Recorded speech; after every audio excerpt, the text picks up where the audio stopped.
ইবলিশের ধন তাহেরিকে দিয়া ইবলিশ গেলেন গায়েব হইয়া। ইবলিশের ধন তাহেরিকে দিয়া ইবলিশ গেল গায়েব হইয়া। ইবলিশের ধন তাহেরি পাইয়া ইবলিশের ধন তাহেরি পাইয়া বসিল তাহেরি মাজারে। কেউ ফিরে না ইমান নিয়ে তাহেরি তোর মাজার থেকে, কেউ ফিরে না ইমান নিয়ে তাহেরি তোর দরবার থেকে। এটা ব্যাখ্যা করার আর অনেক কিছুই নেই, এটার ব্যাখ্যা গানে গানে হয়ে গেছে। এটার ব্যাখ্যা যারা বুঝার তারা বুঝে গেছেন, যারা বুঝেও বুঝে না তারা অবুঝ রয়ে গেছেন। আমাদের নবী করিম সাল্লাল্লাহু আলাইহি সাল্লাম নবুয়ত পাওয়ার পূর্বে অর্থাৎ 40 বছর বয়সে তিনি নবুয়ত পেয়েছেন। এর পূর্বে তিনি নবী ছিলেন কি ছিলেন না, এটা নিয়ে শেখ আহমদুল্লাহ এবং ডিজে তাহেরি, বিশেষ করে বেরলবি যে গোষ্ঠী, পুরোটার সাথে যে আজকে এটা শুধু শেখ আহমদুল্লাহর সাথে বিষয়টা না, পুরো সালাফি আকিদার আহলুল হাদিস আকিদার বা হানাফি ভাইয়েরা যারা আছেন, যারা হানাফি দেওবন্দি, তারাও এই বিষয়ে একমত। বেরলবিরা একদিক আর হানাফি সালাফিরা দেওবন্দিরা একদিক। হানাফি দেওবন্দি এবং সালাফিদের আকিদা, আহলুল হাদিসদের আকিদা, নবী করিম সাল্লাল্লাহু আলাইহি সাল্লাম 40 বছর বয়সে নবুয়ত প্রাপ্ত হয়েছেন, তবে তার পূর্বের সময়টাতে তিনি নবী ছিলেন না। আচ্ছা, এখন বেরলবি বিশেষ করে তাহেরি গ্রুপের আকিদা যে নবী করিম সাল্লাল্লাহু আলাইহি সাল্লাম 40 বছর বয়সে নবুয়ত প্রাপ্ত হয়েছেন, তবে তার পূর্বের সময়টা তো তিনি নবী ছিলেন, তিনি ওই সময়টাতেও নবী ছিলেন। আসলে 40 বছর পূর্বে নবী করিম সাল্লাল্লাহু আলাইহি সাল্লাম নবুয়ত পাওয়ার পূর্বের ওই সময়টাতে তিনি নবী ছিলেন কি ছিলেন না, এটা বুঝার আগে আমি আপনাদের সামনে দুইটা এক্সাম্পল দিব।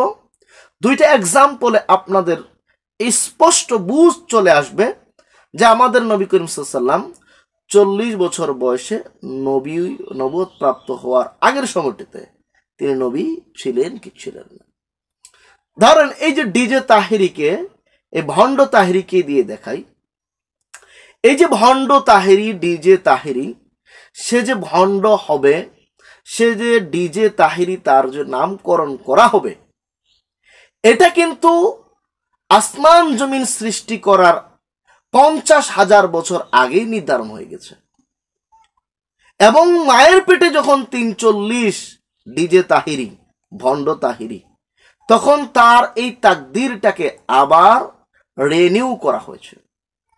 তথাপিও জন্মের পর থেকে নির্দিষ্ট একটা সময়, যতদিন না তার ভণ্ডামি, এই ডিজেগিরি প্রকাশ না পেয়েছে, কোনো ব্যক্তি তাকে ডিজে তাহেরি বা ভণ্ড তাহেরি বলে আখ্যায়িত করেনি। যখন তার এই ভণ্ডামি, যখন তার এই ডিজে গানগুলো প্রকাশ পেল, এই তখন থেকে তাকে মানুষ ডিজে তাহেরি বা ভণ্ড তাহেরি, অনেকে আবার এক লাইন বাড়িয়ে আপনার ভাদাইম্মা তাহেরি বলে তাকে নামকরণ দিলেন।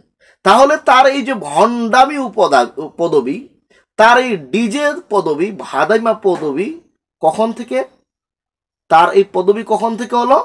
যেদিন থেকে তার এই ভণ্ডামি, তার ডিজেগিরি, তার ভাদাইম্মাগিরি প্রকাশ পেয়েছে, সেদিন থেকে।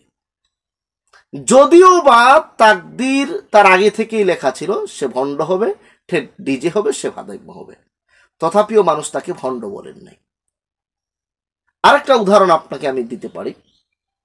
আমাদের দেশে যে হাফেজগণ, আলহামদুলিল্লাহ অনেক হাফেজ, বেশিরভাগ হাফেজ 10 থেকে 15 বছর এই বয়সটাতে হিফজ কমপ্লিট করে। ধরেন 15 বছর বয়সে একটা ছেলে হিফজ কমপ্লিট করলো। এই যে 15 বছর বয়সে এই ছেলেটা হিফজ কমপ্লিট করলো, এই হিফজ করার পূর্বের সময়টাকে আমরা তাকে কি হাফেজ বলবো? না, বলবো না। অথচ এই ছেলেটা যে হাফেজ হবে, এটা আসমান জমিন সৃষ্টির 50,000 বছর আগে তার তাকদির লেখা হয়ে গেছে। এবং মায়ের পেটে যখন এই হাফেজ সাহেব 43, তখন আবার এটাকে রিনিউ করা হয়েছে। তথাপিও জন্মের এই 15 বছর পর, অর্থাৎ হিফজ কমপ্লিট করার আগ পর্যন্ত সমাজের কোনো ব্যক্তি, ইভেন কি তার উস্তাদগণ এবং কি তার মা এবং বাবা, কেউ তাকে হাফেজ বলে সম্বোধন করে নাই, সমাজও তাকে হাফেজ বলে সম্বোধন করে না।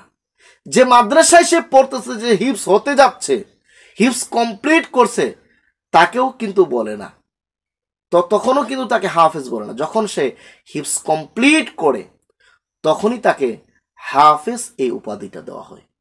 তাহলে তার তাকদিরে লেখা থাকা সত্ত্বেও, সে মাদ্রাসা পড়া সত্ত্বেও, সে হিফজ কমপ্লিট করতেছে, এরকম একটা সময়েও যতক্ষণ না তাকে তার হিফজ কমপ্লিট হচ্ছে, ততক্ষণ পর্যন্ত আমরা তাকে হাফেজ বলি না, যদিও তার এটা পূর্বে থেকে লেখা ছিল। ঠিক আমাদের নবীজি, নবী করিম সাল্লাল্লাহু আলাইহি সাল্লাম, তিনি আসমান জমিন সৃষ্টি করার 50,000 বছর আগে আল্লাহ সুবহানাহু ওয়া তাআলা তিনি যে নবীয়ত পাবেন, তিনি যে নবী হবেন, রাসূল হবেন, এটা লিখে রেখেছেন।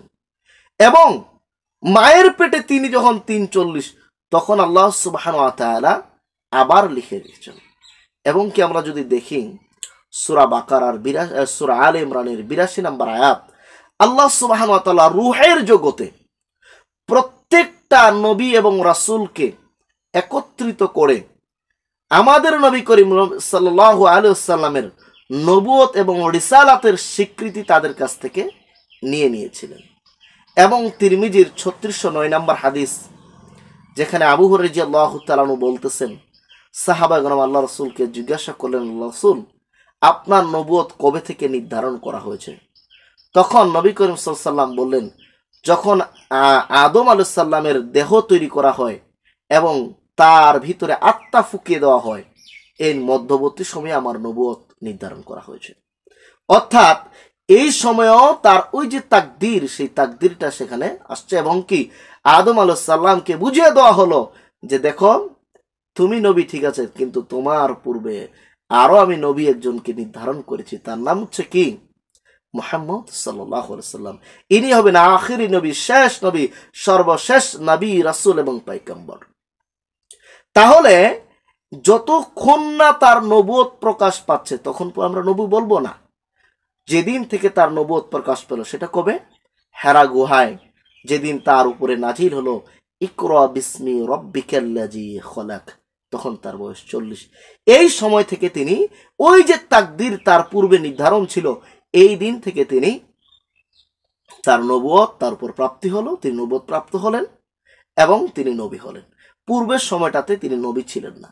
পূর্বের সময়টাতে যে নবী ছিলেন না, এই উদাহরণ দুটোর সাথে যদি আমরা বুঝি, সহজে বুঝবো। আর একটু আপনাকে ক্লিয়ার করি, দেখেন, পূর্বের সময়টাতে যদি তিনি নবী থাকতেন, তাহলে আবু জেহেলের সাথে তার দ্বন্দ্ব থাকতো, কুরাইশদের সাথে দ্বন্দ্ব থাকতো। আমরা যেটা দেখি, সকল ব্যক্তি, সকল কুরাইশ, সকল আরবদের কাছে মুহাম্মদ সাল্লাল্লাহু আলাইহি সাল্লাম ছিলেন সবচেয়ে প্রিয় পাত্র। এবং মুহাম্মদ সাল্লাল্লাহু আলাইহি সাল্লামকে তারা বিশ্বাস করে ভালোবেসে আল আমিন উপাধি দিয়েছিলেন।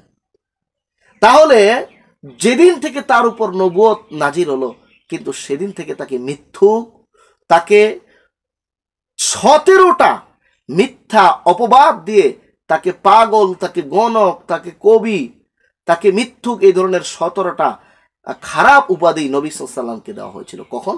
যখন তিনি নবুয়ত প্রাপ্ত হলেন, নবুয়ত প্রচার করতে লাগলেন, সেদিন থেকে।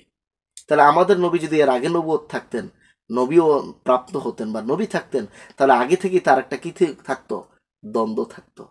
কিন্তু সেই দ্বন্দ্বটা ছিল না। এখান থেকে এই আরবদের আচরণ, আবু জেহেলের আচরণদের থেকে, কুরাইশদের আচরণ থেকে বোঝা যায় যে আমাদের নবী এর পূর্বে নবুয়ত দাবিও করে নাই, তিনি নবীও ছিলেন না, বরং যখন তিনি 40 বছর বয়সে হেরা গুহায় তার উপর নাজিল হলো ইকরা বিসমি রাব্বিকাল্লাযী খালাক, ওই দিন থেকে নবুয়ত প্রাপ্ত হলেন। এটাই বুখারী, মুসলিম সহ অন্যান্য সকল গ্রন্থের হাদিস। এটাই সালাফদের বক্তব্য, এটা সাহাবা একরামের বক্তব্য, এটাই এই ব্যাপারে সকলেরই ইজমা হয়ে গেছে। অতএব আমার আলোচনা যারা বুঝার তারা বুঝে গেছেন, আর যারা বুঝেন নাই আসলে তারা না বুঝার ভান করে আছেন। আল্লাহ সুবহানাহু ওয়া তাআলা তাদের ব্যাপারে সূরা আরাফের 179 নম্বর আয়াতে আল্লাহ বলছেন, কিছু সংখ্যক লোককে আমি জাহান্নামের জন্য নির্ধারণ করেছি।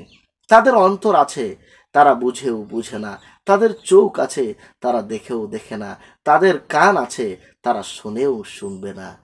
বরং এরা হচ্ছে পশু প্রাণীর মতো। বরং আল্লাহ বলছেন বালহুম আদাল, বরং তার থেকেও খারাপ, নিকৃষ্ট। আশা করি আমার বক্তব্য আপনাদের সামনে ক্লিয়ার হয়েছে।